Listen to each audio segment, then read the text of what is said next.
कभी सोचकर देखा है कि एक मामूली सी बैटरी के अंदर असल में होता क्या है? नहीं, ये कोई जादू नहीं है।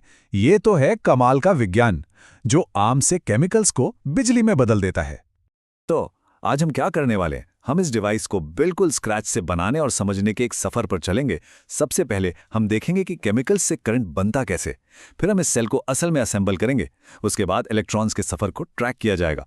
और हाँ, एक बहुत जरूरी चीज है, वो बैलेंसिंग एक्ट, उसे भी समझेंगे। और आखिर में ये सब हमारी जेब में मौजूद पावर से कैसे जुड़ता है, वो भी देखेंगे। तो चलिए शुरू करते हैं।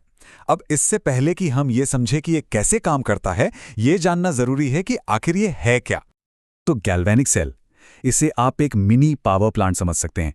एक ऐसा डिवाइस जो केमिकल एनर्जी को लेता है और उसे इलेक्ट्रिकल एनर्जी में बदल देता है, मतलब इस्तेमाल करने लायक बिजली।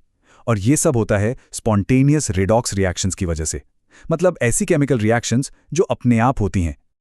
ठीक है, तो अब हमें पता है कि ये क्या है। तो अब आते हैं सबसे मजेदार हिस्से पर। चलिए इसे एक एक करके बनाते हैं।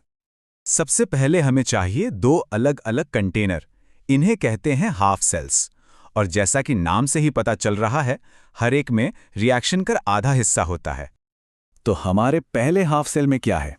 एक जिंक का इलेक्ट्रोड है जो जिंक सल्फेट के सोल्यूशन में डूबा हुआ है। और यही बनेगा हमारा एनोड, यानी वो जगह जहां से सारा एक्शन शुरू होगा। और बिल्कुल इसी तरह दूसरे हाफ सेल में एक कॉपर इलेक्ट्रोड है जो कॉपर सल्फेट के सॉल्यूशन में डूबा है। ये बनेगा हमारा कैथोड, मतलब हमारे इलेक्ट्रॉन्स की मंजिल। तो हमारी पूरी असेंबली अब तैयार है। एक बार देख लेते हैं। हमारे पास है एक हाफ सेल जिसमें जिंक एनोड है, दूसरा हाफ सेल जिसमें कॉपर कैथोड है। उन्हें जोड़ने के लिए एक बाहरी तार और वोल्टमीटर, और एक बहुत ही जरूरी चीज, सॉल्ट ब्रिज। अब जब सब कुछ सेट हो गया है, तो चलिए स्विच ऑन करते हैं और देखते हैं कि होता क्या है जब ये सारे पार्ट्स एक साथ जुड़ जाते हैं। आखिर बिजली बहना शुरू कैसे होती है? ये पूरा प्रोसेस आप कह सकते हैं कि 3 आसान स्टेप्स में होता है।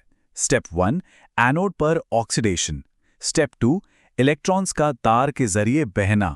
और स्टेप 3, कैथोड पर रिडक्शन। चलिए इन्हें थोड़ा और करीब से समझते हैं। अब यहां असली केमिस्ट्री शुरू होती है।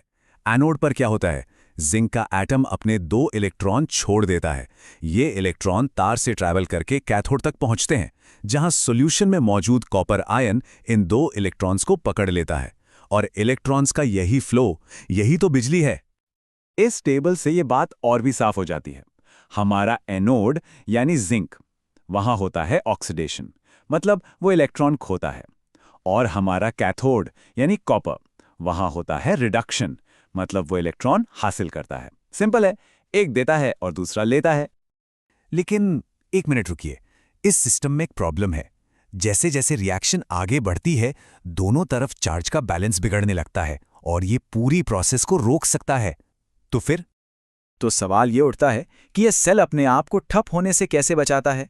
वो क्या चीज है जो चार्ज को बैलेंस में रखती है ताकि करंट लगातार बहता रहे? और इसका जवाब है सॉल्ट ब्रिज। ये इस पूरे सेटअप का असली गुमनाम हीरो है। ये क्या करता है? ये आयंस को दोनों हाफ सेल्स के बीच आने जाने देता है, जिससे चार्ज न्यूट्रल रहता है और सर्किट पूरा होता है। इसके बिना बिजली का फ्लो लगभग तुरंत ही रुक जाएगा। सोचिए कितना जरूरी है ये। तो ये सारी बातें लैब में तो ठीक लगती हैं, लेकिन असल दुनिया में इसका क्या मतलब है? चलिए इस साइंस को उस टेक्नोलॉजी से जोड़ते हैं जो हमारी रोज की जिंदगी को पावर देती है। देखिए, गैल्वेनिक सेल का ये जो सिद्धांत है ना, ये हर जगह है। टीवी रिमोट की छोटी सी बैटरी से लेकर आपके फोन और लैपटॉप को चलाने वाली पावर तक, और यहां तक कि बड़ी बड़ी इंडस्ट्रीज में भी सब कुछ इसी बेसिक कॉन्सेप्ट पे काम करता है। तो पूरी कहानी का सार क्या है?